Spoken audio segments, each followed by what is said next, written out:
Donc, ce prince du carnaval montait sur son cheval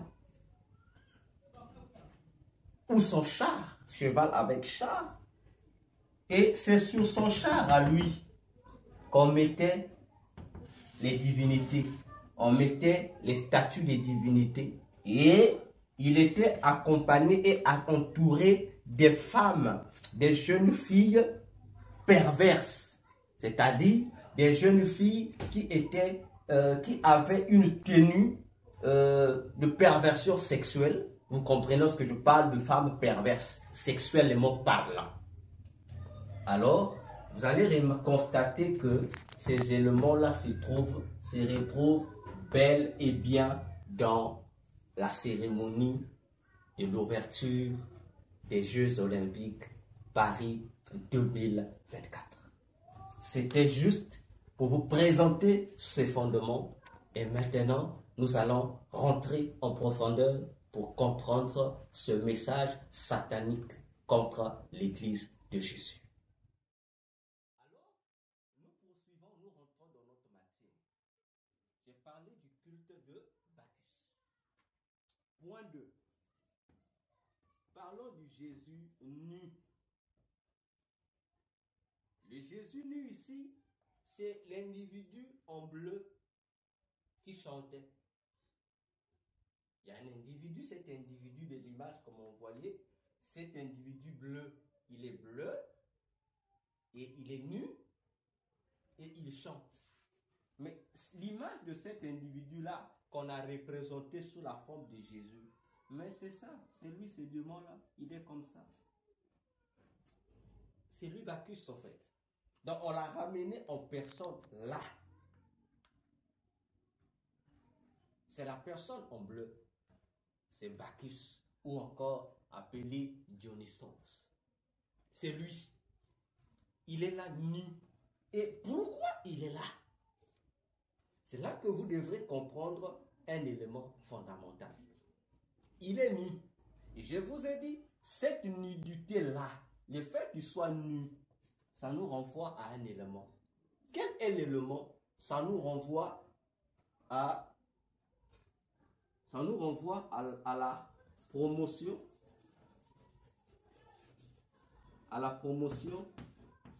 de l'homosexualité. Ça nous renvoie à la promotion de l'homosexualité. Parce que Bacchus gère la perversion sexuelle. Aussi, il le gère. Mais à travers un instrument, nous allons le voir. Donc, le fait qu'il est là, ça veut dire qu'il fait déjà la promotion de l'homosexualité. C'est-à-dire, le message des Jeux Olympiques dans le Titanic, c'est tuer les gens. Mais tuer l'humanité, comment? On dit, on va vous tuer par l'idolâtrie, on va vous exciter à adorer des faux dieux, c'est-à-dire à mieux vous ancrer dans l'occultisme, dans la magie, dans la sorcellerie, parce que c'est dans ces sciences du satanisme qu'on retrouve des faux dieux. On va vous tuer en vous demandant de faire quoi? D'honorer l'homosexualité. D'honorer l'homosexualité. Pourquoi? Je l'ai toujours dit depuis longtemps, je le répète encore. L'individu qui vient se prétendant être Christ, c'est-à-dire l'antichrist, la bête apocalyptique. D'ailleurs, je crois, Macron l'a dit, non? Emmanuel Macron l'a dit, que la bête de l'événement est là, elle arrive. Quel français? La bête de l'événement est là, elle arrive. Non, c'est un c'est. Tu vois ce français-là? La bête de l'événement est là, elle arrive. Oh, on dit, elle est là ou elle arrive? Donc, on te fait comprendre que, à la fois, donc, il est là et il est aussi en train d'arriver. Donc, il y a deux réalités. Or, la Bible nous dit que maintenant, là, l'Antichrist agit en esprit. Mais, après l'enlèvement de l'Église, il va maintenant agir physiquement. Voilà ce que Macron veut nous faire comprendre. Donc, le culte de l'homosexualité vise quoi? C'est déjà une révérence à l'antichrist parce que l'antichrist sera homosexuel. Daniel l'avait dit. Le livre de Daniel, Daniel 11, verset 36 au verset 37, Dieu avait déjà dit ça par la bouche du prophète Daniel. Et Daniel a reçu ces explications-là de la bouche personnelle de l'ange Gabriel, qui a dit à Daniel, sous l'ordre de Dieu, que lorsque l'homme impie qui est l'antichrist viendra, il sera homosexuel. Voilà pourquoi l'homosexualité aujourd'hui a pris de l'ampleur dans le monde. L'homosexualité aujourd'hui devient une organisation la plus puissante du monde. Pourquoi? Vous pensez que c'est la blague? Vous pensez que les théories du genre aujourd'hui priment dans le monde et même insérées dans les droits soi-disant de l'homme? Pensez que les organismes qui soutiennent la communauté homosexuelle ne savent pas ce qu'ils font. Ils savent. C'est déjà, ils préparent l'atmosphère mondiale à leur Dieu, l'Antichrist. Voyez-vous? Et depuis 2022, où? En Angleterre. Titanic a commencé le départ où? En Angleterre. Voyez-vous? Le diable se sert de Bacchus pour pouvoir entraîner le monde, exciter les gens à entrer dans le Titanic pour mieux se détruire, croyant que en s'embarquant dans cette nouveauté de vie que Satan veut proposer, que c'est la bonne vie, une vie de libertinage absolu, une vie sans loi, une vie où la Bible, la parole de Dieu, Jésus n'aura pas de place dans les familles, dans les écoles, dans les vies individuelles. Ça, c'est la bonne vie. En un mot, le problème de Bacchus, la mission qu'il a reçue depuis 2022 contre Jésus, c'est quoi? C'est de détourner les gens de Jésus et de tout ce qui est lié à Jésus. Voyez-vous? Alors, l'homosexualité prime. Bacchus il gère la boisson. C'est le dieu de la boisson. Bacchus. C'est le dieu de la boisson. Il gère la boisson. Et l'élément principal que lui utilise dans la boisson, c'est le vin. L'élément principal qu'il utilise, qui est comme sa boisson préférée, c'est le vin. Voilà pourquoi vous allez remarquer, dans cette image que j'ai vue, autour du monsieur, il y a une table, ils essaient de reprendre la scène de Jésus, la dernière Pâque de Jésus avec les disciples. Mais à la place des disciples, j'ai vu des femmes dévergondées, habillées de manière impudique, comme des prostituées qui étaient là. Comme pour dire, Bacchus est là. Bacchus prend la place de Jésus. La chanson qu'il a autour de lui, il y a des faits autres. Et autour de lui, ses disciples, ce sont qui? Des homosexuels, des pervers sexuels. Attention, Jésus a fait sa scène. L'élément central de la Pâque, du dernier Pâque de Jésus, de la scène de Jésus, c'était le vin. Bacchus aussi, sa préférée en matière de boisson, c'est le vin. Donc, Bacchus est représenté comme substituant Jésus dans la dernière Pâque, à sa dernière Pâque. Donc, l'objectif du vin, c'est d'amener les gens à la débauche. Or, la dernière scène de Jésus inaugurait une nouvelle ère, n'est-ce pas l'enseignant toxique? La nouvelle ère qui devait introduire les gens dans la nouvelle alliance. Inaugurée par le sang de Jésus, représenté ou symbolisé par le vin. Bacchus aussi inaugure une nouvelle ère pour Satan afin d'introduire les gens dans l'alliance avec Satan. Il utilise quoi? 120 afin d'inciter les gens à la débauche. Tandis que Jésus, en inaugurant la nouvelle alliance, incite les gens à quoi? À la sanctification et à la sainteté. En un mot, à la crainte de Dieu.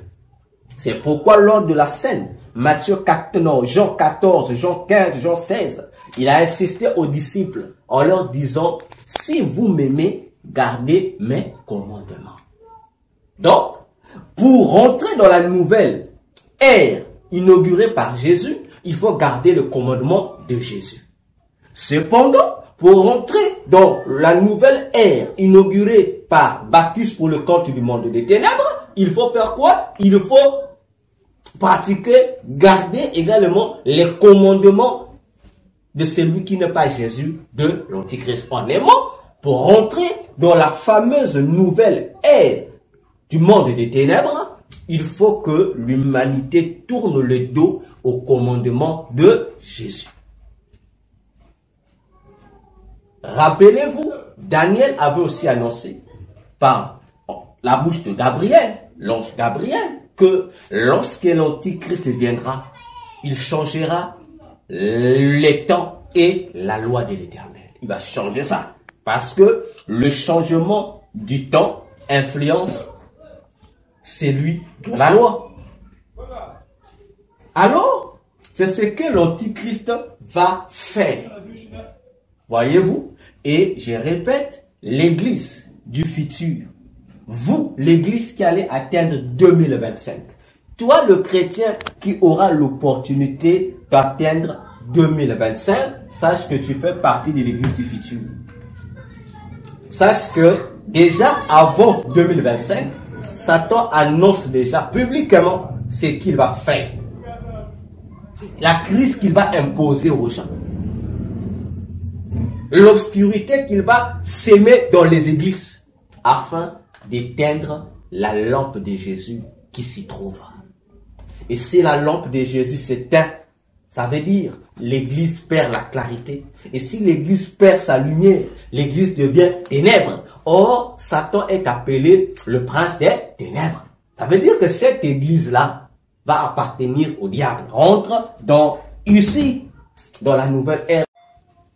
Donc, Bacchus va se servir de sa boisson pour induire l'humanité dans la débauche. Attention, attention. Dans Luc 21,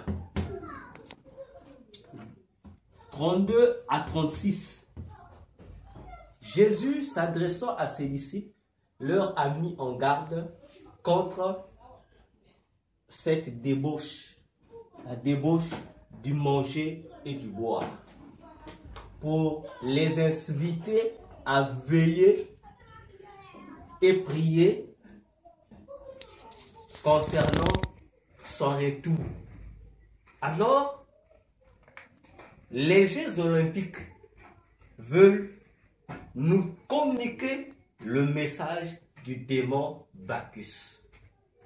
Pour dire, l'humanité sera ivre du vin de Bacchus et cette ivresse du vin va emmener l'humanité en question dans quoi? Dans les excès du vin et de table. Conclusion, l'humanité sera dans la débauche. Chose que Jésus a eu à prévenir les disciples. Nous continuons. Nous sommes avec le démon Bacchus. Une parenthèse. Si vous voyez, là, il y a une boisson, je crois que l'enseignant toxique peut connaître, qu'on appelle 33 Export. Il y a une boisson qu'on appelle 33 Export. Vous voyez le logo de cette boisson-là? Le logo de la boisson 33 Export.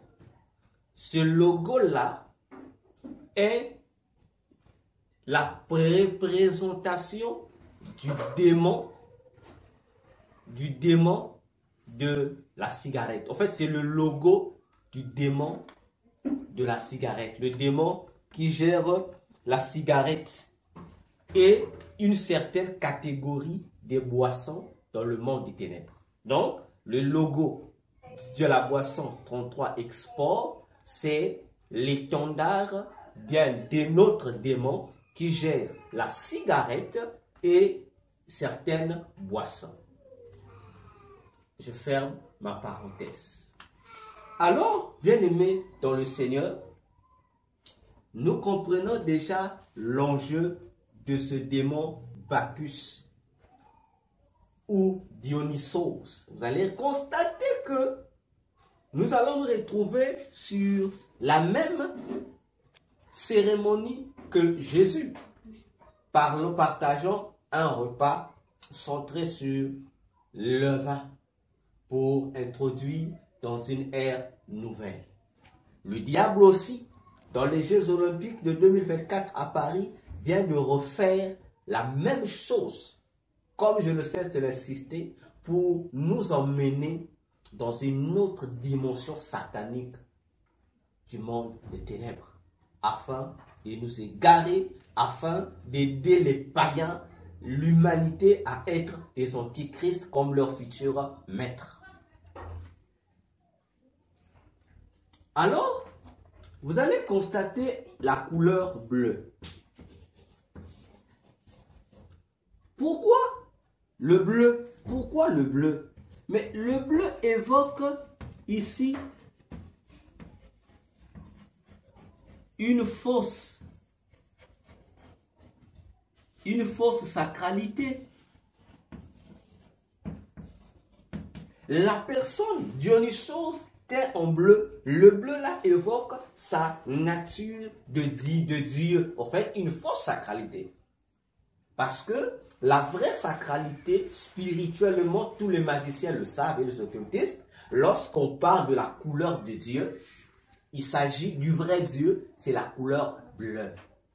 Ainsi, le monde de ténèbres se sert aussi de la couleur bleue pour induire les gens en erreur, présenter des fausses divinités. Voyez-vous? Donc, le fait que cet individu Dionysos, représenté par une personne bleue et nue, c'est déjà un message pour dire, là, l'homosexualité est maintenant un culte. Ce n'est plus simplement une question de passion ou autre, mais ça devient un culte. Donc, tout homosexuel doit prendre conscience qu'il devient idolâtre, qu'il est en train, dans son homosexualité, ils sont en train d'adorer des dieux, des démons. Parmi tant d'autres, vous avez Dionysos. Voyez-vous? Et j'ouvre une deuxième parenthèse. Je disais que l'homosexualité devient l'une des armes puissantes que le monde de Satan, les démons, utilisent pour corrompre l'humanité, pour sataniser les nations, pour sataniser les peuples, les tribus. Voyez-vous? Vous allez remarquer que sur le domaine, dans le domaine de la population, il y a une loi. J'appelle ça une loi. Les politiciens, pour vous tromper, appellent ça un projet, une initiative de bénédiction pour les nations du monde. Mais c'est une loi démoniaque qu'on appelle en anglais reset. On appelle ça en anglais Great Reset. Great Reset. Qui veut dire en français grande réforme. Il y aura une grande réforme. Et les habitants de cette grande réforme, les initiateurs ou les partisans, portent sur leurs vêtements un truc comme ça. Et ce truc-là a les couleurs de l'homosexualité. Et vous savez que les couleurs de l'homosexualité, c'est quoi? C'est arc-en-ciel. Vous voyez, c'est un faux arc-en-ciel. C'est ça la couleur même du drapeau des homosexuels. C'est cette couleur-là. La couleur verte. Vous voyez que les homosexuels, s'ils ont besoin de se faire valoir, ils vont seulement porter des tenues ayant la couleur de l'arc-en-ciel. Vous pensez que c'est la beauté? Non, c'est leur drapeau, c'est leur étendard. Et le mouvement du Great Reset qui vise la grande réforme de quoi? Sur tous les plans socio-économiques. Donc, ici, on va vous imposer, on va imposer à l'humanité des lois. On va réduire la nourriture. Mais d'un côté, on va provoquer des familles pour que cette réduction de nourriture soit appliquée. On va créer, développer d'autres nuisances climatiques afin que les bouleversements climatiques puissent s'intensifier encore. Donc, sur tous les éléments sociaux qui constituent notre vie, le Great Reset va donc tout déformer. Donc, eux maintenant, ils vont décider désormais ce que nous allons manger. Désormais, l'air que nous allons respirer. Donc, sur toute notre vie, c'est eux qui vont prendre ces décisions. Voyez-vous? Et l'humanité, et l'objectif de tout ça, c'est quoi? C'est concrétiser le message du Titanic. Voyez-vous? Et l'humanité doit faire très attention à ça. Parce que dans les jours qui suivent, les choses ne cesseront d'être de plus en plus difficiles sur tous les plans. Surtout sur le plan économique. Voyez-vous? Économique, culturel. Donc en fait, dans tous les domaines clés de la vie humaine, eux, ils vont maintenant prendre des mesures pour nuire à tous ceux-là qui vont refuser d'adhérer à leur vision satanique du nouvel ordre mondial. Toutes les nations seront touchées par les crises économiques, les famines, etc. En un mot, on veut pousser l'humanité dans des conditions nuisibles, insupportables, pour que l'humanité puisse accepter d'embarquer ici dans le Titanic. Celui qui accepte le Titanic, ça veut dire qu'il accepte de mener une vie de libertinage où Jésus n'a pas de place. À ce moment-là, on vous laisse tranquille. Parce que, à partir, déjà, dès même la fin de 2024, des planifications pour 2025, afin d'honorer à cette crise contre l'Église du futur, vont commencer. On va durcir encore les choses.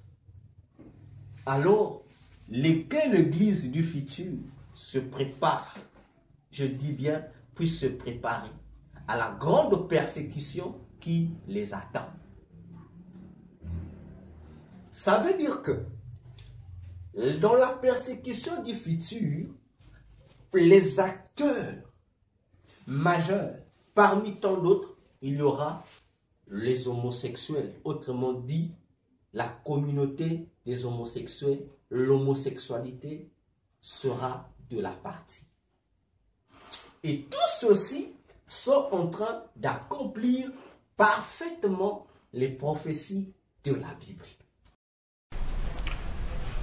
En bref, nous avons deux types de persécutions auxquelles seront confrontés les chrétiens, les églises chrétiennes du futur, dans quelques jours, dans une semaine, dans un mois, dans une année ou dans les temps à venir.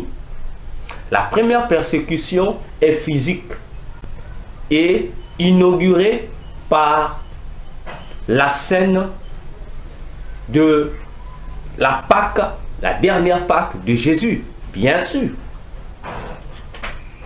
dont les acteurs seront les ennemis de Jésus. Parmi tant, les propres disciples de Jésus, représentés par Judas Iscariote, le traître, qui va vendre le maître à cause des gains sordides, à cause de l'amour de l'argent. Voyez-vous? Et par les chefs religieux, les pharisiens, les sadducéens et même les esséniens qui représentent ici les différentes confessions religieuses se réclamant soi-disant du Christ, mais au fond qui ne sont que des loups ravisseurs cachés dans les peaux des brebis. Et vous avez des soldats. Or, les soldats sont des instruments de travail des politiciens, c'est-à-dire des Romains. Voyez-vous? Ce qui veut dire la première persécution va frapper physiquement les églises chrétiennes. Or, il sera mis en place des stratégies pour nuire aux enfants de Dieu. Je vous ai dit que l'église du futur est cette église-là qui va commencer en 2025.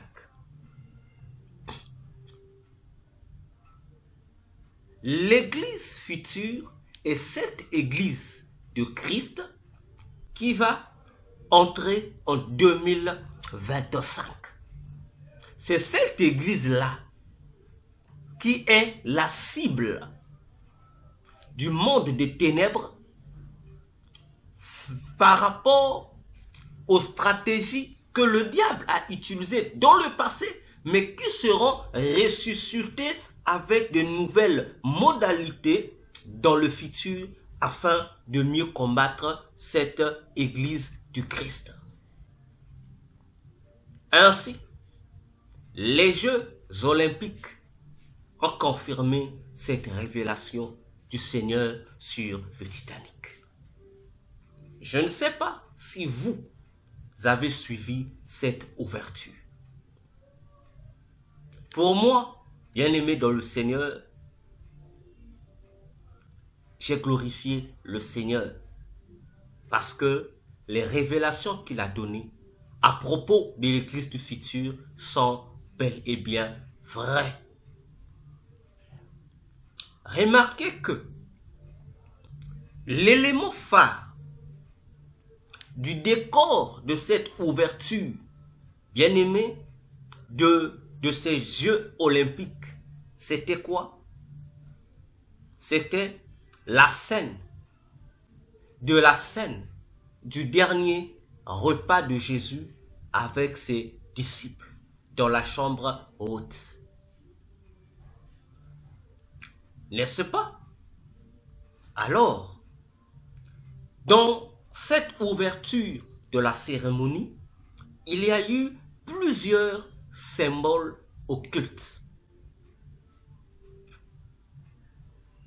Il y a eu plusieurs symboles occultes. Et la présence de tous ces symboles occultes ne sont pas là pour le plaisir, sont là pour communiquer une information urgente à tous les agents de Satan, toutes catégories confondues, concernant la prochaine étape à entamer en 2025, qui doit déjà être élaborée dès maintenant. J'ouvre une parenthèse. Lorsque nous avons étudié le chrétien face à 2024 en 2023, je vous ai dit, le même élément qui va introduire sataniquement l'année 2024, donc disons l'année 2023, c'est le même élément qui va aussi introduire l'année 2024 et c'est également le même élément toujours qui va introduire 2025. Quel est l'élément? J'avais dit la réécriture des limites du monde, c'est-à-dire l'effet pour le monde des ténèbres d'imposer à la terre, aux nations, des nouvelles configurations géographiques. Je l'ai dit. bien-aimés dans le Seigneur, vous devez faire très attention. Depuis 2022, j'ai commencé à parler de ces choses. Alors, vous ne comprenez toujours pas. Mais votre incompréhension ou ignorance à l'égard de ces choses n'empêche pas Satan et ses agents de poursuivre leur initiative. Et cela se passe sous nos yeux. Alors que, pauvre de moi, je suis venu donner aux saints en Christ, aux églises chrétiennes, l'ainsi dit l'Éternel. Combien des églises ont-ils prêté attention? Combien? L'église future face à la crise spirituelle du passé. Bien-aimé dans le Seigneur, le Titanic. Je vous ai dit, le Titanic, c'est un bateau, c'est vrai. Mais c'est tout un message du diable à l'égard de ses agents dans le monde. Voilà pourquoi le Titanic est un message contre l'église de Jésus. Je vous l'ai démontré. Regardez, quel est l'élément qui a introduit ou qui a servi de précurseur à l'ouverture des Jeux Olympiques? N'y a-t-il pas eu, bien aimé, un défilé des navires? Je vous pose la question.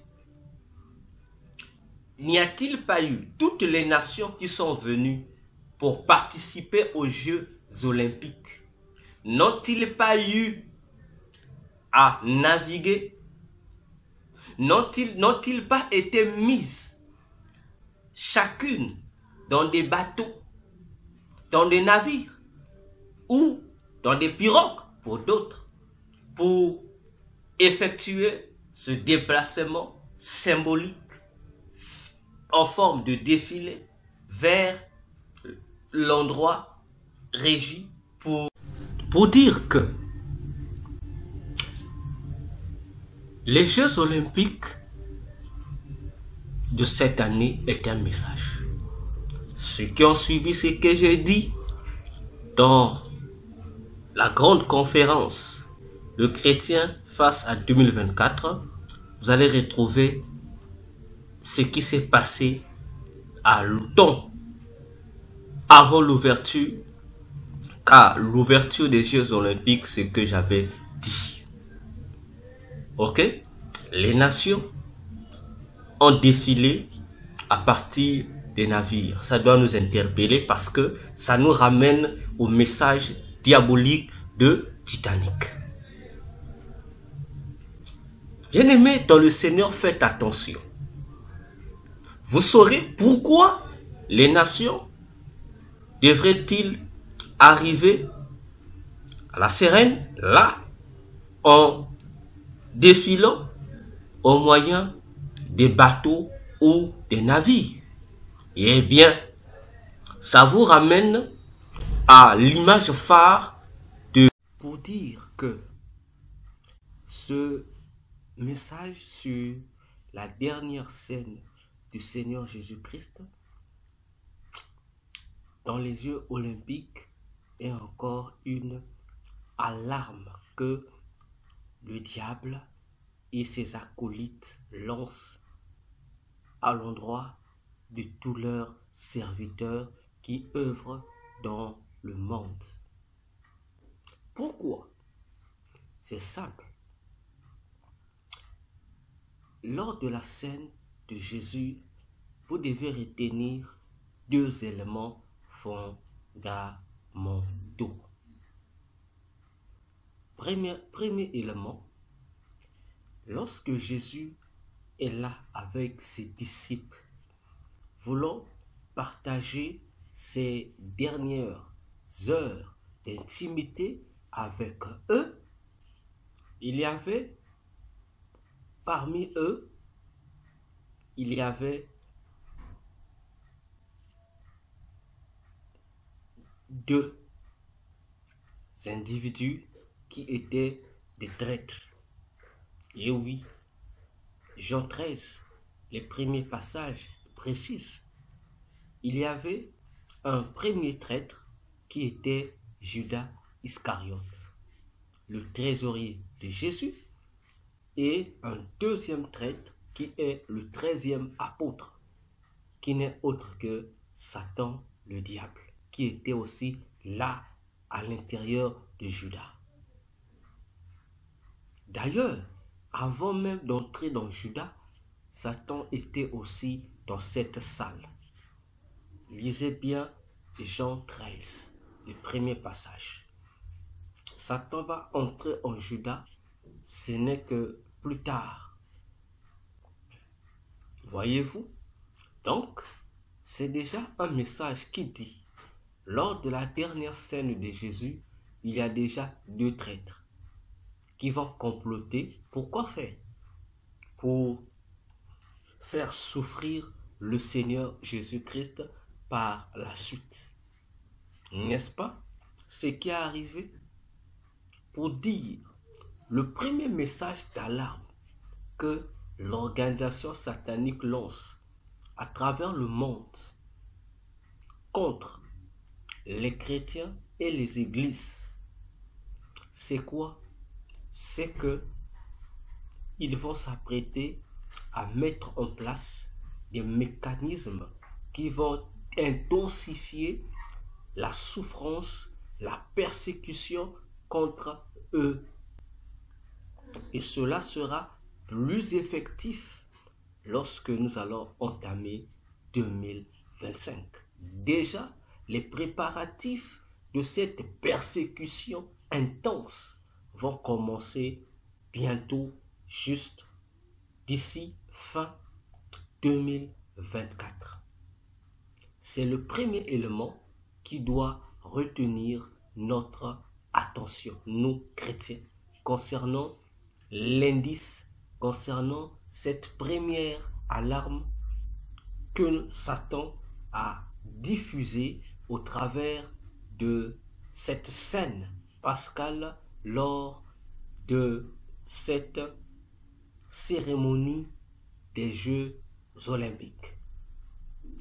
Deuxième élément, c'est que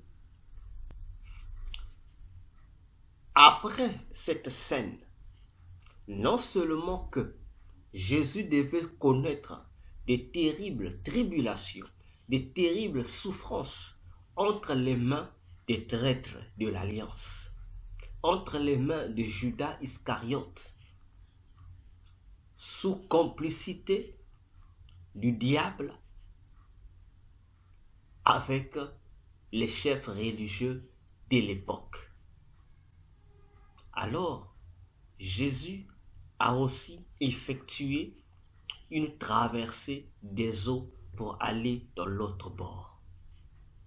Si vous prenez Jean chapitre 18, le verset 1, il est dit qu'après cette cérémonie de Jésus dans la chambre haute avec ses disciples, partageant le dernier repas pascal avec eux, Jésus-Christ prit ses disciples et les conduisit quelque part. Où? Il dit, la Bible déclare, vers le torrent de Cédron. Attention, le torrent de Cédron, on pourra appeler ça une source d'eau ou une sorte de chute d'eau qui a été traversée par Jésus et ses apôtres pour se retrouver de l'autre côté, ou précisément dans le jardin de Gethsémani. Voyez-vous, le jardin de Gethsémani qui n'était autre que vers au pied des monts des Oliviers. Frères, attention. Jésus, après la scène, traverse également les eaux pour se retrouver de l'autre côté, dans un jardin appelé Gethsémani. Attention. N'est-ce pas, avant la cérémonie des Jeux olympiques, Les nations qui sont des participants n'ont-elles pas eu à traverser des eaux? N'avons-nous pas vu le Titanic? Jésus a traversé le torrent de Cédron. C'est pour aller se retrouver de l'autre côté. De l'autre côté où? Au jardin de Gethsemane. Attention, Gethsemane veut dire pressoir d'huile. Mais pressoir de quelle huile? Pressoir de l'huile d'olive. Parce que cet endroit, ce jardin, était au pied de la montagne des Oliviers. Donc, cette zone, Gethsemane, c'est le pressoir, l'endroit où on pressait les olives pour en extraire leur huile. Voyez-vous? Pour dire que Jésus donne un message à ses disciples que après avoir pris la Pâque, qui est le changement de mentalité, qui est l'expression de la nouvelle naissance en Christ, il dit, le chrétien doit aller de l'autre côté. Il doit traverser également le Cédron, le torrent du Cédron. Pour dire, lorsque nous naissons de nouveau, nous devions passer par les eaux du baptême. Pourquoi? Pour être régénéré. Voyez-vous, il passe parce que c'est la traversée du Cédron qui va vous emmener dans le jardin de Gethsemane où on doit presser l'huile d'olive. Attention, lorsque nous traversons les eaux du baptême, nous avons droit à l'huile divine, l'huile de Jésus, qui est l'onction, encore appelée le Saint-Esprit. Et lorsque le Saint-Esprit descend sur nous, il faudrait maintenant que nous nous retrouvons cette fois-ci dans le jardin de Gethsemane, où l'huile que nous avons reçue en nous doit être pressée. C'est-à-dire, cette huile qui est en nous doit être mise à l'épreuve. C'est pourquoi à Gethsemane, la sueur de Jésus s'est transformée en grumeaux de sang. Vous pouvez vous imaginer cette réalité. Jésus est là, en pleine intercession, il intercède, mais sa sueur devient du sang. Comment pouvons-nous imaginer une telle réalité, un tel mystère? Bien-aimés dans le Seigneur. Pourquoi, alors que il devait mourir plus tard, mais déjà à Gethsemane, où on devait presser l'huile, mais Jésus, de sa sueur, on extrait le sang. Et il prie, il dit, si cette coupe pouvait être éloignée de moi, Père, éloigne. Mais toutefois, non pas ma volonté, mais que ta volonté se fasse. Pour dire aux chrétiens, le même message que Jésus a donné, c'est le même message que le diable a communiqué à ses agents contre l'Église pour dire aux chrétiens, attention, là, ils vont multiplier les persécutions contre l'Église chrétienne. Et notre onction va donc dégager du sang. À cause de l'onction que nous avons reçue, l'onction de Jésus, qui fait de nous des témoins de Jésus à travers le monde, cette onction doit saigner. C'est-à-dire, le monde satanique vient officiellement d'annoncer aux chrétiens que nous sommes passés à une autre étape pour la destruction des fondements chrétiens dans le monde. Ça, vous devez faire attention.